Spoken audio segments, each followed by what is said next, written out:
ఈ దేశంలో కాదు ప్రపంచంలో ఒక 3 జెండర్స్ ఉన్నాయి. ఒకటి మేల్, ఒకటి ఫీమేల్, ఒకటి ఇప్పుడు ట్రాన్స్జెండర్స్. మీరు ఏ జెండరో తెలుసుకోరు.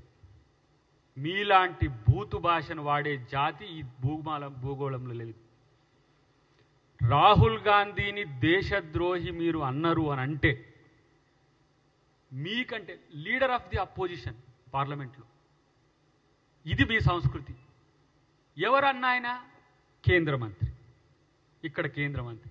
మీకు కేంద్ర మంత్రికి మామూలు మొహం లేనివాడు ఉంటాడు కదా సోషల్ మీడియాలో, వాళ్ళకు రోజుకు 100 రూపాయలు ఇస్తారట ఈ సోషల్ మీడియాలో బూతులు పెడితే. అచ్చ తెలుగు బూతులు పెట్టేటోళ్ళని పట్టుకున్నారు, ఒక 100 మందిలో 1000 మందిలో పట్టుకున్నట్టుంది. ఇక వాళ్ళు పెట్టే తిట్లు నేను నా పుట్టుకని చదవగలేదు, నేను 50 ఏళ్ళు దాటొస్తున్నా. కానీ ఇలాంటి నీచ నికృష్టమైన పదాలు వాడుకుంటూ మీరు ఇలా మళ్ళీ మాట్లాడతారు పవిత్రులం మేమని చెప్పి.